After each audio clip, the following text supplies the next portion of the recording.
Mungkin Anda berpikir, mempersiapkan rumah kaca untuk musim dingin itu cuma mencabut sisa tanaman tomat dan menutup pintunya sampai musim semi.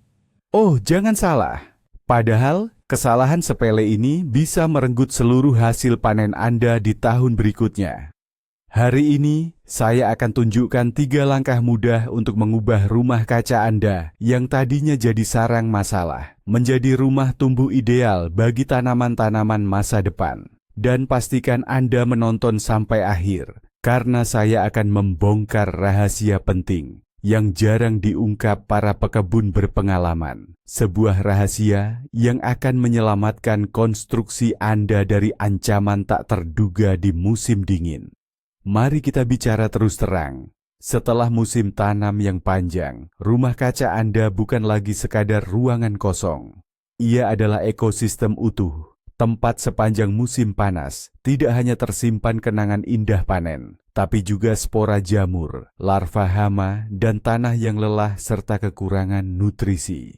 Jika dibiarkan begitu saja, bom biologis ini justru akan semakin kuat selama musim dingin.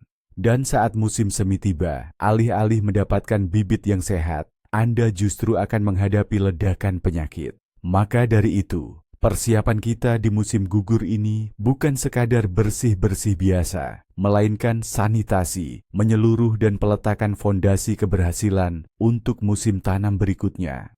Baik, jadi rencana kita dibagi menjadi 3 tahap utama. Dan yang pertama, mungkin paling kotor, tapi justru paling krusial adalah pembersihan total. Bayangkan Anda seorang detektif di lokasi kejahatan. Tugas Anda, temukan dan singkirkan semua bukti yang bisa menyebabkan masalah besar di musim tanam berikutnya.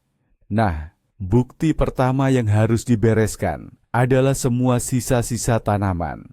Mulai dari batang dan daun tomat, mentimun, cabai, akar yang masih tertinggal di tanah, daun-daun yang gugur, bahkan gulma sekalipun. Bersihkan semuanya sampai tuntas, jangan sampai ada yang tersisa. Jangan malas ya, karena di sisa-sisa tanaman inilah spora jamur seperti Phytophthora dan larva hama senang sekali bersembunyi dan bertahan hidup sampai musim tanam berikutnya. Dan disinilah poin pentingnya. Hati-hati, banyak orang keliru dengan membuang sisa-sisa tanaman ini langsung ke tumpukan kompos. Jika tanaman tersebut sudah menunjukkan tanda-tanda penyakit, Anda bukan mengolahnya, tapi justru menciptakan inkubator penyakit dan hama yang siap menyerang di tahun berikutnya. Oleh karena itu, semua sisa tanaman yang dicurigai atau terindikasi penyakit sebaiknya dibakar atau dibuang jauh-jauh dari kebun Anda. Sisa tanaman yang sehat boleh masuk kompos, yang sakit jangan sekali-kali. Ketika urusan tanaman sudah beres, saatnya masuk ke tahap cuci besar.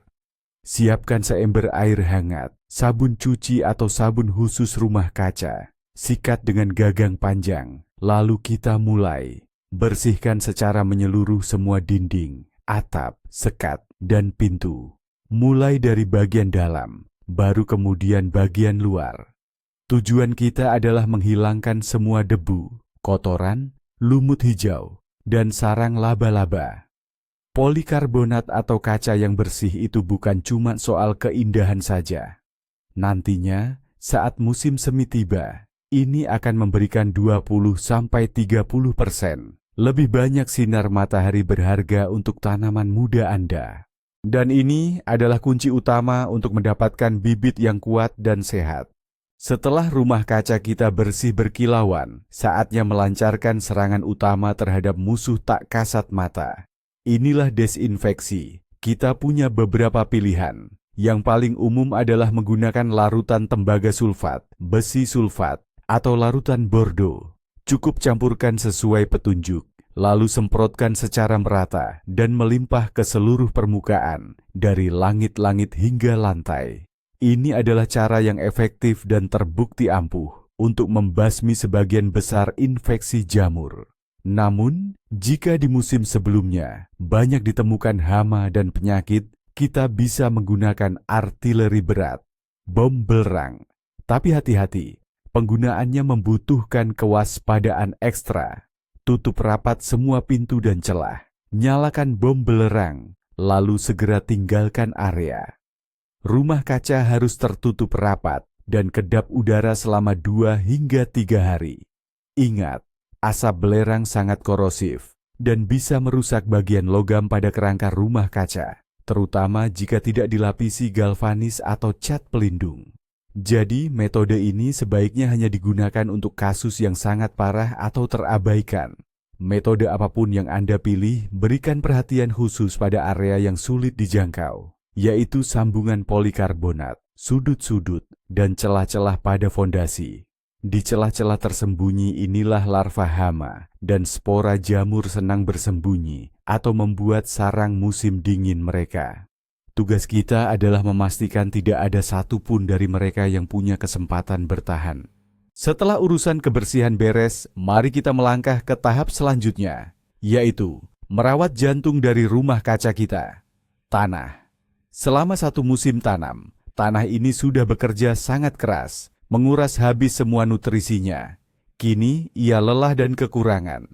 Banyak pekebun beranggapan satu-satunya solusi adalah dengan mengangkat 10-15 cm lapisan tanah atas setiap tahun dan menggantinya dengan yang baru.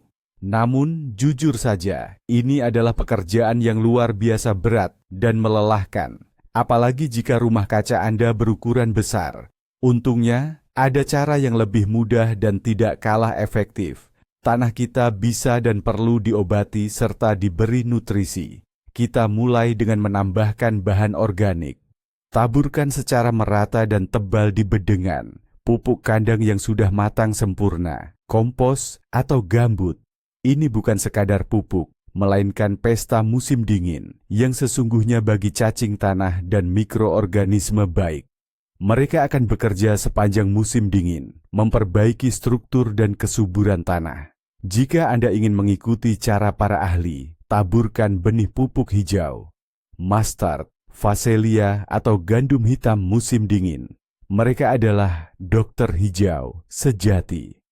Akarnya sangat baik untuk menggemburkan tanah, sementara biomasa hijau yang dibenamkan ke dalam tanah akan memperkaya dan menekan pertumbuhan patogen. Ini adalah salah satu cara terbaik untuk menyehatkan tanah secara alami. Setelah semua bahan bermanfaat dimasukkan, tanah perlu digemburkan secara dangkal. Dan inilah poin pentingnya. Jangan hancurkan gumpalan tanahnya. Biarkan saja seperti itu. Selama musim dingin, embun beku akan menembus gumpalan-gumpalan ini, memecahkannya, dan membuat tanah menjadi gembur dan berongga saat musim semi tiba. Alam sendiri yang akan melakukan pekerjaan terberat untuk Anda. Sepertinya kita sudah melakukan segalanya, membersihkan, memupuk, memperbaiki. Kebanyakan orang berpikir sudah cukup. Menganggap bahaya utama bagi rumah kaca di musim dingin adalah cuaca yang sangat dingin atau beban salju. Tapi, coba dengar ini. Ancaman yang paling berbahaya justru adalah sengatan matahari cerah di bulan Februari atau Maret. Bayangkan skenario ini. Di luar, suhu masih beku, tapi matahari sudah mulai menyengat. Udara di dalam rumah kaca yang tertutup memanas hingga mencapai suhu positif. Apa akibatnya?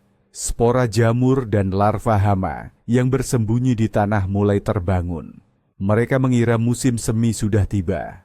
Namun, di malam hari, suhu kembali membeku dan siklus hangat beku ini berulang berkali-kali. Ini tidak hanya membuat struktur rumah kaca cepat rusak, tetapi juga menciptakan kondisi sempurna bagi berkembangnya penyakit paling membandel saat musim semi tiba. Lalu, apa yang harus kita lakukan? Kuncinya sederhana, jangan biarkan rumah kaca Anda memanas. Cara termudah adalah dengan menumpuk salju di atapnya. Salju akan memantulkan sinar matahari dan berfungsi seperti insulasi, menjaga suhu di dalamnya tetap stabil dan rendah. Jika salju tidak ada, Anda bisa menggunakan bahan penutup berwarna putih atau jaring peneduh khusus. Intinya tugas Anda adalah membuat rumah kaca berada dalam kondisi tidur lelap, musim dingin, sampai musim semi yang sesungguhnya datang. Mari kita rangkum. Ada 3 langkah sederhana. Pertama, pembersihan menyeluruh disertai disinfeksi. Kedua, pemulihan kondisi tanah. Dan ketiga, perbaikan struktur secara cermat. Dan jangan lupakan rahasia utamanya, perlindungan dari terpaan matahari di musim dingin. Dengan melakukan semua ini, Anda bukan hanya menyiapkan rumah kaca untuk menghadapi musim dingin. Anda sedang melakukan investasi besar untuk kesehatan dan melimpahnya panen Anda di masa mendatang. Terima kasih sudah menonton video ini sampai selesai. Jika tips ini bermanfaat untuk Anda, jangan lupa berikan like dan subscribe ke channel ini agar tidak ketinggalan saran-saran baru lainnya. Nah, sekarang giliran Anda. Apakah Anda punya cara sendiri? Mungkin tidak biasa, tapi sudah terbukti ampuh dalam mempersiapkan rumah kaca menghadapi musim dingin. Bagikan pengalaman Anda di kolom komentar di bawah ini. Mari kita saling bertukar ilmu.